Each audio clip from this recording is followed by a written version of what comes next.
Number 2, I was looking for a car to buy for my son for his 18th birthday. I was searching all the typical car websites, cars.com, eBay Motors. They were all overpriced as expected. Craigslist was the only place to find an actual deal. About a week into my search, I found an '03 Toyota Camry. It had 67,000 miles. No accidents, no damage, in good condition for only $3,500. They seemed like a steal for such a reliable car with such low mileage. The seller lived about 10 miles from me, which was a reasonable drive when looking for a car. I gave him a call to set up a time to come check it out. The man sounded normal on the phone. He assured me that there were absolutely no problems with the car. He introduced himself as Bob.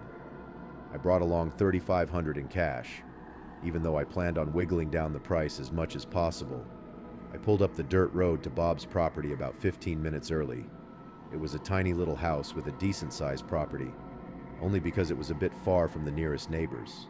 The garage was open, so I walked over to see if anybody was inside, but except for an unusual amount of car parts, it was empty.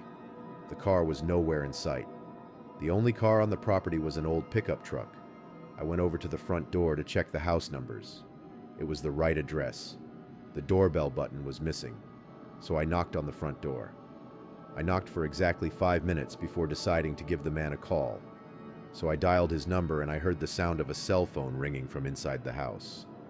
I was extremely confused at this point now. I knew I had the right house. I didn't understand why. If he was home, why he wasn't answering. I decided I had to take a peek through one of the windows to see if anybody was inside. Peering through the glass, I couldn't really see much as it was pretty dark inside the house. I saw a very old-fashioned dining room set. But across from that, I saw somebody standing at the back door of the house staring outside. I figured that must have been Bob. So I knocked on the window, but he didn't even move. There was no gate or anything to the backyard. It was just a wide open yard. Since this wasn't a rural area, I simply walked around the house to the backyard.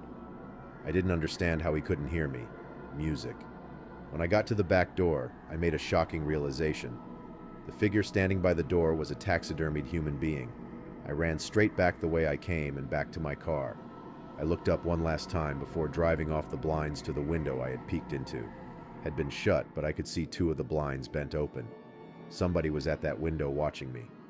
You can probably guess I had the gas pedal to the floor. The whole way home, the whole situation still makes no sense. All the car parts, the fact that there was no Toyota Camry, the taxidermied human being, the fact that there was no car there, leads me to believe that whoever that man was, wasn't planning on selling me anything. And that also leads to the disturbing thought that I was very close to becoming a lifeless statue, staring out that man's back door.